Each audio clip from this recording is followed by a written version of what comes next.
Hello सांग मैंने मुझे आज्ञा आपण दुख सुखर साथी विजय कुमार देखु आपण मान आज गोटे नुआ गप आनी आज्ञा दुष्ट गुंडीची माकड़ को बांधी देला केमिति बांधिला कौन कला आपण मान ता विषय मु फुल आपण मान को बुझे ओडिया माध्यम रे आपण वीडियो टी प्रथम रु शेष पर्यंत देखंतु एवं भाई भौणी माने मो चैनल को सब्सक्राइब कहीं करूनो सब्सक्राइब करी ऑल नोटिफिकेशन ऑन कर लाइक गुटे कर सांग मानु शेयर कर लाइक कमेंट शेयर कले पैसा पड़े नहीं आज्ञा जदि आपन भाबुदियो पैसा पड़ुची काले सेटा मिछ कथा आज्ञा पैसा पड़े नहीं टिके आपन लाइक कमेंट शेयर कर दियंतु ना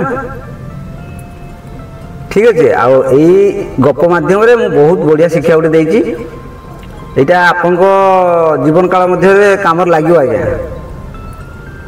प्लीज वीडियो को प्रथम रु शेष पर्यंत देखंतु जमारू स्किप करंतु नाही चलंतु वीडियो स्टार्ट करिया लेट स्टार्ट।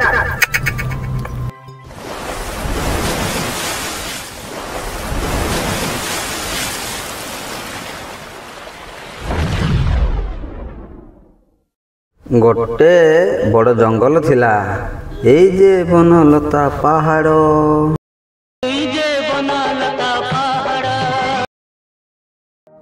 से जंगल रे गोटे बड़ गछ थिला से गछरे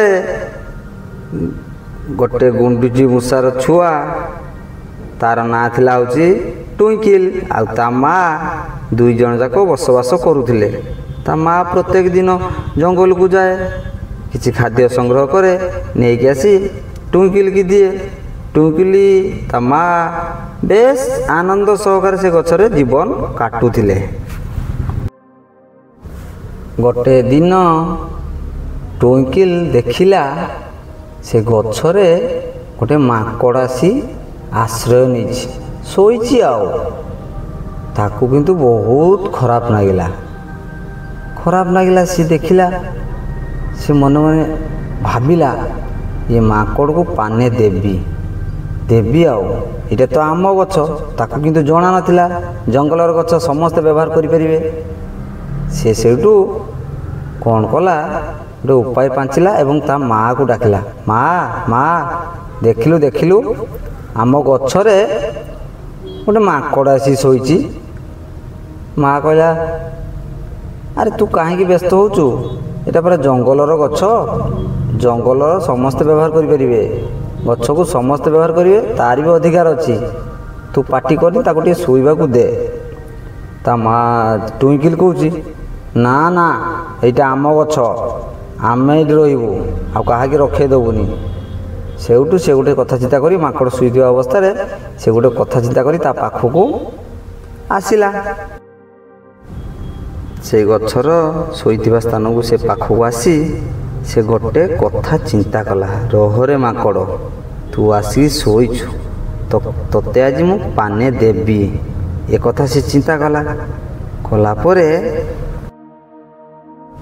से माकड़र ता लांजटी से गछर बांधी देला किंतु माकड़ तो शोइची जानिनी एते दुष्ट टुइंकिली से माकड़ को बांधी देला माकड़र तार निद भांगिला परे आखि से खोलिला देखिला ओह केते राति केते दिन हेलानी आ सेउटू सी तळकू जीवा पई चेष्टा कला किंतु सी फसी पाइला नहीं ता नांगुड़ बंधा होता से चित्कार कला किए कुआड़े अच्छ मत बचाओ मो नांज छिंडी जीव मो नांज किए बांधी देछि किए कुआड़े अच्छी बचाओ जल्दी जल्दी आस मु मरीगनी एठी मो नांज किए दुष्ट बांधी देछि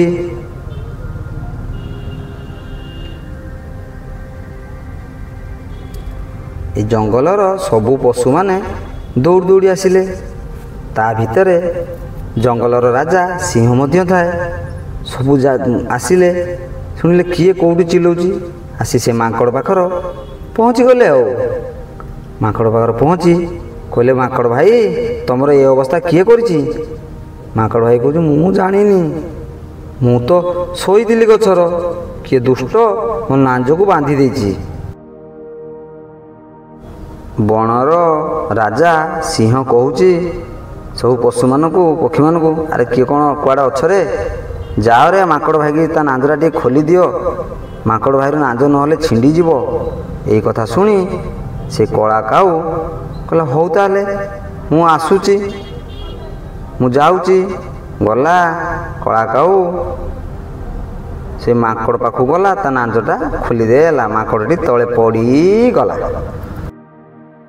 ସେଇ ମାଙ୍କଡ଼ଟି ବଣର ରାଜା ସିଂହ ମହାରାଜକୁ ଚାହିଁକି ବସିଲା। ସିଂହ ମହାରାଜ ତାଙ୍କୁ ମାଙ୍କଡ଼କୁ ପଚାରିଲା, ମାଙ୍କଡ଼ ଭାଇ ତୋର ଏ ଅବସ୍ଥା କିଏ ଗଲା?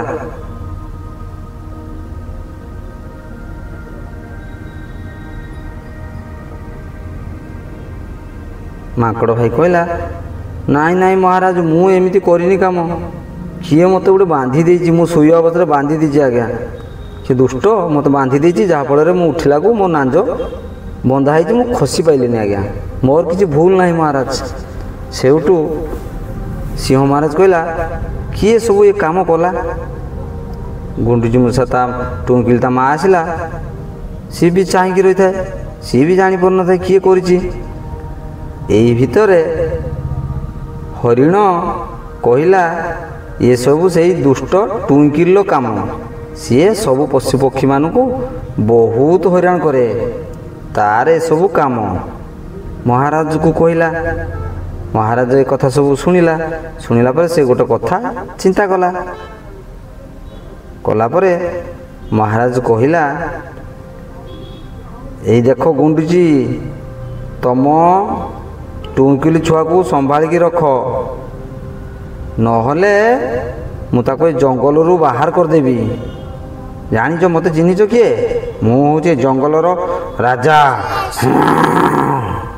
ମୁଁ ଏ ଜଙ୍ଗଲର ରାଜା, ତେଣୁକରି ତମ ଟୁଙ୍କିଲି ଛୁଆକୁ ସମ୍ଭାଳିକି ରଖ।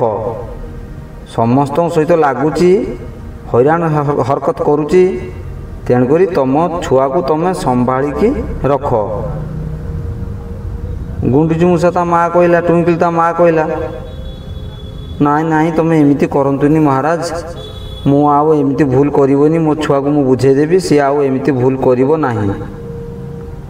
ବହୁତ କାକୁତି ମିନତି ହେଇକି କହିଲା। ବହୁତ କାକୁତି ମିନତି ହେଲା ପରେ ସେଇଠୁ ସିଂହ ମହାରାଜ ଗୁଣ୍ଡୁଚି ମୂଷାକୁ କହିଲେ, ତା ମାଆକୁ କହିଲେ, ହଉ ଏଥର ମୁଁ ଛାଡ଼ିଦେଲି, ଆଉ ଯେମିତି ଏମିତି ଭୁଲ ନ କରୁ, କଲେ ନା ମୁଁ ଏଇ ଜଙ୍ଗଲରୁ ତାକୁ ବାହାର କରିଦେବି। ସେଇଠୁ ଗୁଣ୍ଡୁଚି ମୂଷା ତା ମା କହିଲା, ଟୁଙ୍କିଲି ତା ମା କହିଲା, ହଉ ମହାରାଜ, ଆଉ ଏମିତି ଭୁଲ ହେବ ନାହିଁ, ମୋ ଛୁଆକୁ ଟୁଙ୍କିଲିକି ମୁଁ ବୁଝେଇଦେବି, ଆପଣ ବ୍ୟସ୍ତ ଜମା ହୁଅନ୍ତୁ ନାହିଁ। ମହାରାଜ ଆପଣ ଏଥର ଆସିପାରନ୍ତୁ। ତା ପରଦିନ ରାତି ପାହିଲା ପରେ ଗୁଣ୍ଡୁଚି ମା ତା ଟୁଙ୍କିଲି ଛୁଆକୁ କହିଲା, ଟୁଙ୍କିଲ ତୁ ଏ ଗଛରେ ଥିବୁ, ମୁଁ ଆରପଟ ଜଙ୍ଗଲକୁ ଯିବି ଖାଦ୍ୟ ସଂଗ୍ରହ କରିବା ପାଇଁ, ବହୁତ ଦିନ ଲେଟ୍ ହେବ, ତେଣୁକରି ତୁ ଏଇଠି କୁଆଡ଼େ ଯିବୁ ନାହିଁ। ଟୁଙ୍କିଲି କହିଲା, ହଉ ମା, ମୁଁ ଏଇଠି ଥିବି, ତୁମେ ଯାଅ। ଏଇ କଥା ତା ମା ଟୁଙ୍କିଲିକି କହି ସେ ତାର ବାହାରିଲା ଆର ଜଙ୍ଗଲକୁ। କିଛି ଖାଦ୍ୟ ସଂଗ୍ରହ କରିକି ଆଣିବ ନା, ତା ପିଲାକୁ ଦେବ, ପୁଣି ସିଏ ଚଳିବ। କିନ୍ତୁ ଏଇ କଥା ଟୁଙ୍କିଲି ଉପରେ ତାର ବିଶ୍ୱାସ ନଥିଲା, ତା ମାର ବିଶ୍ୱାସ ନଥିଲା। ସେଇ ଗଛରେ ଆଉ ଗୋଟେ କଳା କାଉ ବସା କରିଥିଲା। ଟୁଙ୍କିଲି ମା ସେ କଳା କାଉକୁ ଡାକିଲା, ଭାଇ ଟିକେ ମୋ ଟୁଙ୍କିଲିକି ଟିକେ ନିଘା କରିଥିବ, କାରଣ ଟୁଙ୍କିଲି ଉପରେ ମୋର ଭରସା ନାହିଁ, ସେ ତ ସମସ୍ତଙ୍କୁ ହଇରାଣ କରେ ନା, କାଳେ କୁଆଡ଼େ ପଳେଇବ, ତାକୁ ଟିକେ ନିଘା କରିଥିବ, ମୁଁ ଆରପଟ ଜଙ୍ଗଲକୁ ଯିବି, କିଛି ଖାଦ୍ୟ ସଂଗ୍ରହ କରିକି ଆଣିବି।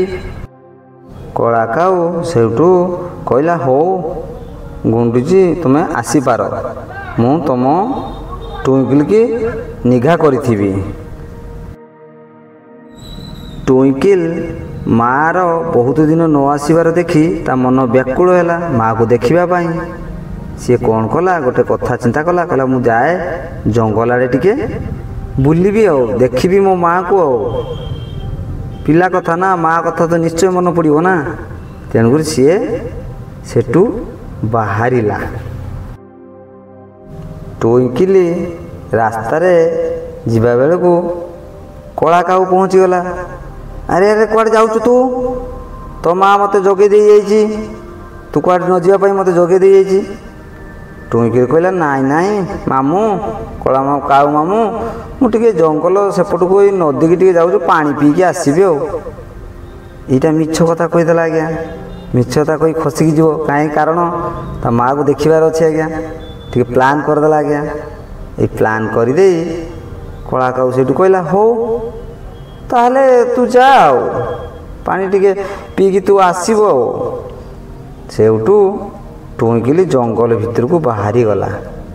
ଜଙ୍ଗଲ ଭିତରେ ଖୋଜୁ ଖୋଜୁ ବାଟ ବଣା ହେଇଗଲା, ସେ ଆଉ ରାସ୍ତା ପାଇଲା ନାହିଁ। ଆଉ କିଛି ଦିନ ପରେ ଟୁଇଙ୍କିଲି ତା ମା ଆସିଗଲା। ସେ ଗଛରେ ଖୋଜିଲା, ବହୁତ ଖୋଜିଲା, ଖୋଜିଲା ଖୋଜିଲା ଆଉ ପାଇଲା ନାହିଁ। ସେ ଗଛ ଉପରେ ବସି କାନ୍ଦିଲା। ପୁଣି ଯାଇକି କାଉକୁ ପଚାରିଲା, କଳା କାଉକୁ ପଚାରିଲା, କ'ଣ ଭାଇ ମୁଁ ତୁମକୁ କହିଥିଲି ମୋ ଟୁଇଙ୍କିଲିକି ଦେଖିବା ପାଇଁ, ଟୁଇଙ୍କିଲି ଦେଖିଥିଲ ନା?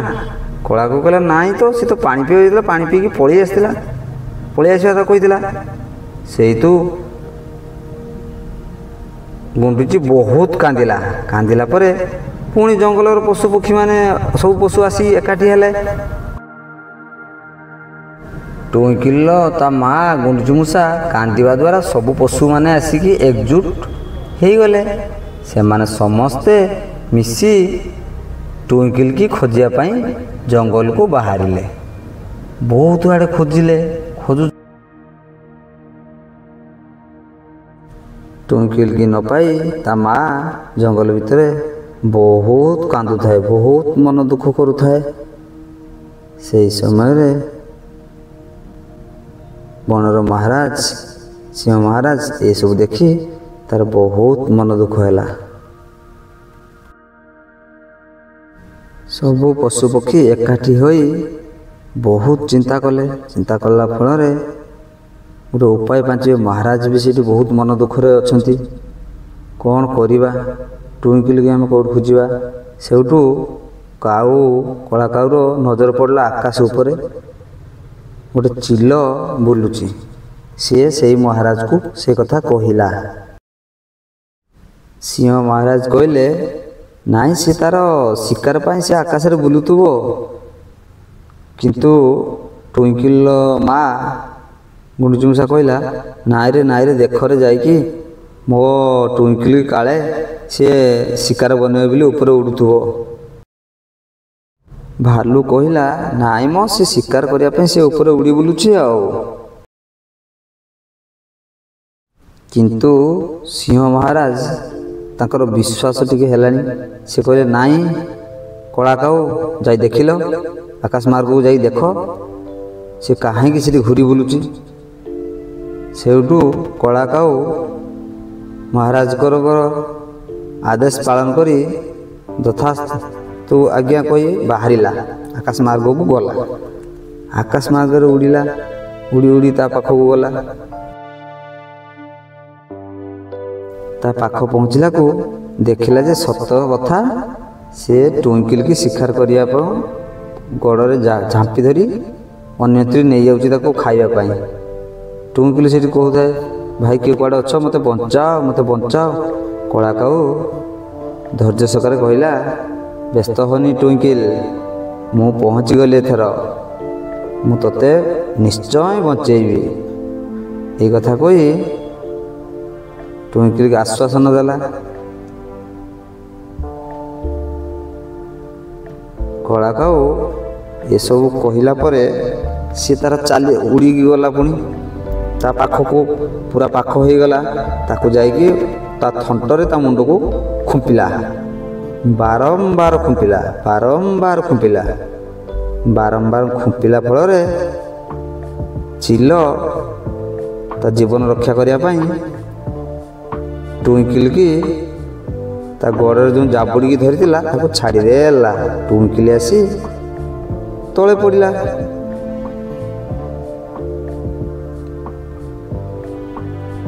ତା ମା ଆସି ଟୁଙ୍କିଲି ପଚାରିଲା ତୋର କିଛି ଅସୁବିଧା ହେଇନି ତ? ଟୁଙ୍କିଲି କହିଲା ନା ନା ମା ମୋର କିଛି ଅସୁବିଧା ହେଇନି। ଟୁଙ୍କିଲି କହିଲା ତୁ କ'ଣ ପାଇଁ ବାହାରକୁ ଆସିଲୁ? ତୋତେ ପରା ମନା କରିଥିଲି। ଟୁଙ୍କିଲି କାନ୍ଦି କାନ୍ଦି କହିଲା ନା ମା ମୁଁ ଆଉ ଏମିତି ଭୁଲ କରିବିନି।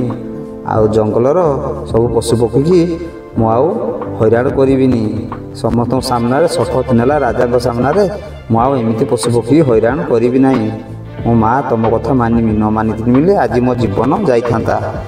ତେଣୁକରି ସାଙ୍ଗମାନେ ଭାଇ ଭଉଣୀମାନେ ଏଇ ଗପରୁ ଆମେ କ'ଣ ଶିଖିବାକୁ ପାଇଲେ? ଏଇ ଗପରୁ ଆମେ ଶିଖିବାକୁ ପାଇଲେ ଯେ ଗୁରୁଜନଙ୍କ କଥା ମାନିବା ଦରକାର। ଗୁରୁଜନଙ୍କ କଥା ମାନିଲେ ବହୁତ ଆଗକୁ ଯିବା। ତେଣୁକରି ଆପଣମାନଙ୍କୁ ଗପଟି କେମିତି ଲାଗିଲା ମୋତେ କମେଣ୍ଟ ମାଧ୍ୟମରେ ଜଣାଇବେ।